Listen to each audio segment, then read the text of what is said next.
اعوذ باللہ من الشیطان الرجیم بسم اللہ الرحمن الرحیم۔ السلام علیکم خیران، انشاءاللہ آپ سب خیریت سے ہوں گی۔ جی خیران، ہمارا درس آج کا ہمارا درس ہے قصص الانبیاء کی، جس میں ہم پڑھے تھے حضرت لقمان علیہ السلام کی حالت طیبہ کے بارے میں اور ان کے فرزندوں کو انہوں نے جو نصیحتیں کی وہ کیا تھی۔ چند نصیحتیں جو ہیں وہ ہم نے پڑھی تھی، چند احادیث ہم نے اس میں پڑھی تھی۔ آج جو حدیث ہم نے پڑھنی ہے وہ جناب امیر علیہ السلام نے فرمایا کہ لقمان کی نصیحتوں سے جو انہوں نے اپنے فرزند کے لیے کی، ان میں سے ایک یہ ہے کہ خدا ہر حال میں روزی رساں ہے، مگر نہ سمجھ انسان ہمیشہ بدگمان رہتا ہے۔ ٹھیک ہے، یعنی انہوں نے اپنے بچے کو بتایا کہ یہ جو زندگی میں انسان کو روزی عطا ہوتی ہے، انسان بہت سارے لوگ ہوتے ہیں کہ یہ گمان کرنے لگتے ہیں، پتہ نہیں بدگمان ہونا شروع ہو جاتے ہیں کہ دیکھیں تو ہمارے دشمن جو ہیں ان کے پاس بہت زیادہ معلومات آ گیا ہے، لیکن ہم ہیں خدا کو مانتے بھی ہیں، اقرار بھی کرتے ہیں، اس کی نمازیں بھی پڑھتے ہیں، لیکن اس کے باوجود بھی ہمارے پاس کچھ نہیں، آج آ بھی گئے اور یہ نہیں پتہ کہ کل ہمیں ملے گا کہ نہیں ملے گا۔ جبکہ روزی کیا ہے؟ اللہ سبحانہ و تعالیٰ کے ذمہ ہے، اور اللہ سبحانہ و تعالیٰ جو ہے جس کی روزی جتنی ہوتی ہے اس تک وہ پہنچ کر ہی رہتی ہے۔ ٹھیک ہے، تو حضرت لقمان علیہ السلام نے بھی اپنے فرزند سے یہ کہا کہ فرزند تمہیں چاہیے کہ وہ شخص عبرت حاصل کریں جس کا یقین خدا کی رزاقیت پر کم ہو۔ ٹھیک ہے، یعنی وہ لوگ عبرت حاصل کریں اس چیز سے کہ جو اللہ سبحانہ و تعالیٰ کے رزق پر شک کرتے ہیں کہ خدا ان کو روزی نہیں دے گا، یا ان کی نیت طلب روزی میں کمزور ہو، اس لیے کہ خدا اس کو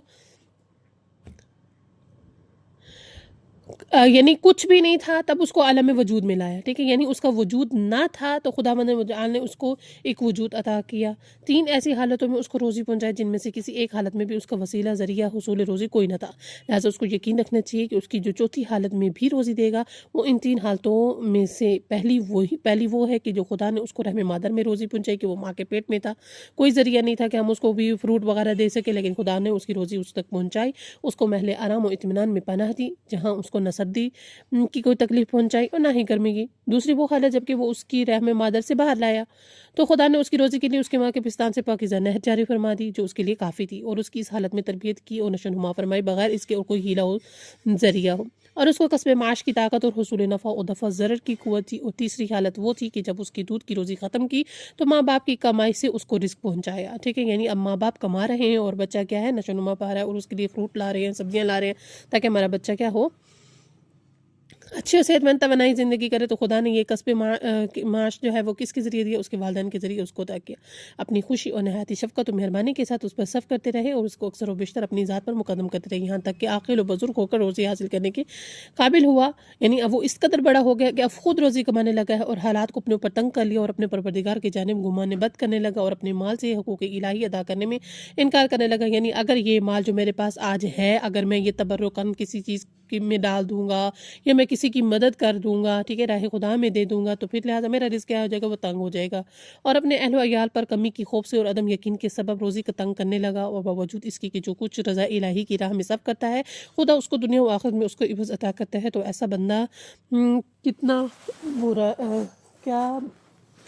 برا بندہ ہے۔ ٹھیک ہے، یعنی وہ جو اب صلاحیت نہیں رکھتا تھا خدا اس کو دیا ہے، تو اب اس کے پاس صلاحیت ہے تو وہ خرچ کرنے سے اتراتا ہے کہ میرے پاس مال جو ہے وہ کم ہو جائے گا، جبکہ اس کو عبرت حاصل کرنی چاہیے کہ اگر خدا دے بھی سکتا ہے تو خدا لے بھی سکتا ہے،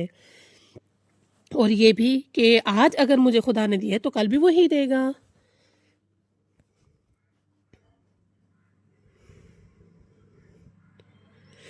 اور ساتھ ہی انہوں نے اپنے بچوں کو بتایا کہ ہر چیز کے لیے ایک علامت ہے جس سے وہ چیز پہچانی جاتی ہے، ٹھیک ہے، اور وہ علامت اس چیز کے لیے گواہی دیتی ہے۔ دین کی بھی تین علامتیں ہیں۔ دین کی کس طرح کی تین علامتیں ہیں؟ دین کی علامت جو ہے وہ ایمان سے ہے، علم اور عمل سے ہے، ٹھیک ہے۔ پھر ایمان کیا ہے؟ ایمان کی بھی آگے تین آتی ہے، خدا کی تصدیق، پیغمبر خدا کی تصدیق، کتاب آئی خدا کی تصدیق، ٹھیک ہے۔ اور پھر علم جو ہے ہم نے کہا دوسری چیز ہے علم۔ علم کی بھی آگے تین چیزیں آتی ہیں، اول یہ کہ اپنے خدا کو پہچانے اور معلوم کرے کہ خدا کس عمل کو دوست رکھتا ہے اور یہ کس عمل کو ناپسند کرتا ہے، اور ان پر عمل کرنے کی، ٹھیک ہے۔ پھر ہم نے کہا کہ ایمان ہے، علم ہے اور عمل ہے۔ تیسری چیز جو عمل تھی، عمل کی بھی آگے تین علامتیں ہیں، نماز ہے، روزہ ہے، زکوٰۃ ہے۔ جو شخص دروازہ علم پر اپنے اوپر بند کر لیتا ہے اور عالم نہیں ہوتا اس کی بھی تین علامتیں ہیں، ٹھیک ہے۔ یعنی وہ شخص کے جو علم کی کیٹیگری میں نہیں آتا، یعنی دوسری صفت جو ہے وہ نہیں اپناتا، تو اس کی بھی تین علامتیں ہیں، یعنی اس شخص سے جھگڑا کرتا ہے جو اس سے زیادہ عقل مند ہو، اور چند چیزیں ایسی بیان کرتا ہے جو اس کی استعداد و حیثیت سے بلند ہوتی ہیں، باوجود اس کے کہ اس کے خلاف کرتا ہے اور اپنی کمزوریوں پر ظلم کرتا ہے، ظالموں کی اعانت کرتا ہے، ٹھیک ہے، یعنی جو ظالم ہوتے ہیں ان کی مدد کرتا ہے، ان کے ساتھ مل جاتا ہے. اور منافق جو ہے یعنی وہ جس کا ظاہر و باطن جو ہے وہ مختلف ہوتا ہے، زبان پر کچھ ہوتا ہے، دل میں کچھ ہوتا ہے، اور اس کا جو زبان ہے، اس کے کلام ہے، وہ اس کے اپنے عمل سے کیا ہے بالکل ہی اپوزٹ بھی نمایاں ہوتے ہیں، یعنی ان میں بہت فرق اور تضاد جو ہے وہ پایا جاتا ہے. گناہ گار کی بھی 3 علامتیں ہیں: لوگوں کے مال میں خیانت کرتا ہے، جھوٹ بولتا ہے، جو کچھ کہتا ہے اس کا خلاف ورزی کرتا ہے. ریاکار کی بھی 3 علامتیں، ٹھیک ہے، یعنی تنہائی میں عبادت الہی میں سستی کرتا ہے، جب لوگوں کے سامنے ہوتا ہے تو عبادات میں بے حد عمائدگی اور انہماک کا اظہار کرتا ہے، کہ یعنی اس سے زیادہ کوئی بھی عبادت گزار ہے ہی نہیں، اس سے زیادہ بتقویٰ کوئی شخص ہے ہی نہیں، اور جو کچھ وہ کرتا ہے اس سے کرتا ہے کہ لوگ اس کی تعریف کریں. اور حسد کرنے والے کی بھی 3 علامتیں ہیں. حسد کرنے والے کی بھی 3 علامتیں ہیں. حسد کرنے والے کی علامتیں ہیں کہ وہ لوگوں کی پیٹھ پیچھے برائیاں کرتا ہے اور سامنے چاپلوسی کرتا ہے، اور جب لوگوں کو کوئی مصیبت پڑتی ہے تو وہ خوش ہوتا ہے. فضول خرچی کی بھی 3 علامتیں ہیں. جو چیزیں کھاتا ہے اس کی حیثیت سے زیادہ ہے، اور ایسے ہی لباس پہنتا ہے لوگوں کو اپنی حیثیت سے زیادہ کھلاتا بھی ہے. اور کاہل یعنی جو سست ہے وہ اس کی بھی ہے کار خیر میں سے، یعنی نیک عمل کام انجام دینے میں سستی کرتا ہے، اور پیچھے سے زیادہ وہ یعنی ہر کام کو پیچھے ڈال دیتے ہیں، یعنی آج نہیں، اچھا کل، اچھا کل، اچھا کل، ٹھیک ہے، جب تک وہ ڈرایا نہ جائے، ٹھیک ہے، جب تک وہ کام کو کیا ہے پیچھے چھوڑتا جاتا ہے، اور اس قدر تساہلی کرتا ہے، یعنی اس قدر سستی کرتا ہے کہ وہ کام ضائع ہو جاتا ہے اور وہ خود گناہگار ہوتا ہے. اور غافل کی بھی یعنی جس کو یہ بھی نہیں پتہ کہ اس کے اوپر کچھ علامات بھی، کچھ جو ہے یعنی احکامات بھی اس کے اوپر جاری ہونے، کچھ اس کی ذمہ داری بھی ہے، وہ غافل ہے ہر بات سے. تو وہ اس کی بھی 3 علامتیں کیسے، یعنی عبادات میں سہو و شک کرتا ہے، یعنی عبادات کو صحیح توجہ سے انجام نہیں دے رہا، غافل ہے، کہ کبھی وہ اس میں بھول چوک سے کوئی چیز ہو جاتی ہے، کبھی شک کرنے لگ جاتا ہے، یا دیکھو ذات غفلت برتتا ہے، کار خیر کو بھول جاتا ہے. تو یہ جناب حکیم نے ان سے کہا کہ انہوں نے کہا کہ اے فرزند، ایسے امر کو مت طلب کر کے جس پر تجھ کو قدرت نہ ہو، یعنی جو چیز تو کر ہی نہیں سکتا اس چیز کو مانگ ہی نہیں، اور اس کے اسباب حاصل نہ ہوں، اور ایسے امر کو ترک کر جس کے حصول کا امکان ہو اور اس کے سبب تجھ کو حاصل ہو، تاکہ تیری رائے غلط نہ ہو اور تیری عقل جو ہے وہ ضائع نہ ہو، ٹھیک ہے. اور ساتھ میں انہوں نے بتایا کہ تمہیں چاہیے کہ تم اپنے لیے کچھ ایسا اندیشہ، یعنی ایسا ایک ہوتا ہے نا کہ بیک گراؤنڈ میں تمہارے پاس کچھ ایسے وسائل لازمی ہونے چاہیے کہ جس سے تم اپنے دشمن کو کیا ہے نیست و نابود کرو، یعنی تمہارے پاس ایک ایسی ایسے کہیں کہ تدبیر ہونی چاہیے تاکہ تمہیں پتہ ہو کہ سامنے والا جو میرا دشمن آ رہا ہے میں اس کو کس طرح سے زیر کر سکتا ہوں.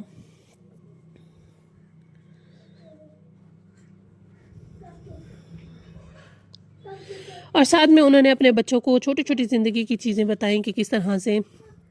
یعنی انہوں نے کہا کہ عورتوں کو چکھتے اور کھاتے جس طرح دوسری چیزوں کو چکھتے اور کھاتے ہیں، یعنی اس طرح سے اگر عورتوں کو چکھتے اور کھاتے جس طرح دوسری چیزوں کو چکھتے اور کھاتے ہو تو کوئی چیز بری عورت کو اپنی زوجیت میں نہ لانا، ٹھیک ہے. تو پھر دیکھ لینا کہ کوئی جو بری عورت ہے، اگر تم نے کسی عورت کو اپنے قریب لانا بھی ہے تو یاد رکھو کہ کوئی بری عورت جو ہے وہ تمہارے ساتھ تمہاری زندگی میں نہ آئے، یعنی اسے نکاح وغیرہ جو ہے تم نہ کرو. اے فرزند، احسان کر اس کے ساتھ کہ جو تیرے ساتھ بدی کرے، یعنی جو تمہارے ساتھ برائی کرے اس کے اوپر احسان کرتے اسے معاف کر دو. دنیا کو بہت مت حاصل کر، کیونکہ تجھ کو اس سے نکال دیا جاتا ہے، اور دیکھ کہ وہاں سے تو کہاں جاتا ہے. فرزند یتیم کے مال کو مت کھا، ٹھیک ہے، یعنی اے فرزند کہ تو یتیم کے مال کو نہ کھا. جو یتیم ہے تمہیں چاہیے کہ تم اپنے مال میں سے کچھ مال کیا ہے اس کو صرف کرو. اب تمہارے سامنے ایک یتیم ہے، تمہیں پتہ ہے کہ اس کی پرورش کرنی ہے، ٹھیک ہے، یعنی اس کے اوپر صرف کرنا ہے. اور اگر تم نے صرف نہیں کیا، یعنی ایسا ہے کہ تم نے یتیم کا مال کھایا، لہٰذا یتیم کا مال نہیں کھا، اس کو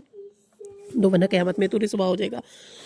یا ایک وہ ہے کہ اس کو پتہ ہے کہ یہ پراپرٹی جو ہے وہ یتیم کی ہے، لہٰذا اس پر قابض ہو کر بیٹھ گیا اور اسی میں سے نفع اپنا جو ہے وہ کھا رہا ہے، وہ بھی یتیم کے مال کھانے میں آتا ہے. اس روز اس کو اس مال کی واپس دینا ہوگا کہ تو مجبور ہو جائے گا قیامت کے دن کہ تمہیں حتماً اس کا مال جو ہے وہ دینا، مگر اس جگہ نہ رکھتا ہوگا، یعنی وہاں جا کر تمہارے پاس وہ مال بھی نہیں ہے، وہ متاع بھی نہیں ہے کہ تم اس کو وہ چیز وہ واپس کر سکو. تو اے فرزند، جہنم کی آگ قیامت کے روز ہر اس شخص کو گھیر لے گی، جو کوئی شخص نجات نہیں پائے گا سوا اس شخص کے کہ جس پر خدا رحم کرے. اور اے فرزند، اپنے مہربان باپ کی وصیت قبول کر اور عمل نیک میں جلدی کر، قبل اس کے کہ تجھ کو موت آئے، قبل اس کے قیامت میں پہاڑ گر پڑیں، آفتاب و ماہتاب ایک جگہ جمع ہو جائیں، حرکت کرنے سے باز رہیں، آسمانوں کو تہہ کر دیں، صفوف ملائکہ خوفزدہ زمین پر آئیں اور تجھ کو صراط پر گزرنے کو کہا جائے. اس وقت تو اپنے عمل کو دیکھے گا، ترازو اعمال کو لیے قائم کے لیے ابھی میزان قائم کیے جائیں گے، ٹھیک ہے، تولنے کے لیے قائم کی جائے گی، اور خلائق کے اعمال کو دفتر کھولا جائے گا۔ اور اے فرزند 7,000 کلمات حکمت میں نے تجھ کو تعلیم دیے، اگر ان 4 کلمات کو تو یاد رکھے تو وہ تیرے لیے کافی ہیں، اور اگر وہ ان پر عمل کرے، اول یہ کہ ایک کشتی کو مضبوطی بنا کر کیونکہ دریا بہت عمیق ہے، اور دوسرے کہ اپنے بار ہلکا کر کیونکہ جو راستہ تجھے درپیش ہے اس سے گزرنا بہت دشوار ہے، ٹھیک ہے، یعنی ایسا نہیں ہے کہ انسان جو ہے اسے پتہ ہے کہ میں نے ابھی جہاز پر شپ پر سفر کرنا ہے، ٹھیک ہے، یعنی کشتی پر سفر کرنا ہے، اور اگر وہ بوٹ پر جو کر رہا ہے تو وہ مال و متاع اپنا اتنا ہی رکھے گا کہ جو اس کے پورے سفر میں اس کے کام آئے، ٹھیک ہے، مثلا مثال کے طور پر وہ پورا گھر جو اس کشتی کے اوپر رکھے تو کشتی کیا ہے، ڈوب جائے گی، لہٰذا اپنا جو مال و متاع ہے زادرہ ہے وہ تھوڑا ہی رکھو، ٹھیک ہے۔ تیسرا کیا ہے، زادرہ زیادہ رکھ کیونکہ تیرا سفر بہت لمبا ہے، ٹھیک ہے۔ کس طرح سے زیادہ رکھ، یعنی وہ چیزیں رکھو کہ جو تمہاری ضرورت کی ہیں، فضول چیزوں کو اپنی زندگی سے نکال دو، اور لالچ و ہوس کو چیزوں کو نکال دو۔ چوتھا یہ کہ اپنے اعمال کو خالص کیونکہ عمل کو قبول کرنے والا بہت دانا و بینا ہے۔ دوسری روایت میں منقول ہے کہ حضرت لقمان کے حکم سے بیت الخلاء کے دروازے پر لکھا گیا کہ پخانے میں دیر تک بیٹھنے سے بواسیر کا مرض پیدا ہوتا ہے۔ والحمد للہ رب العالمین۔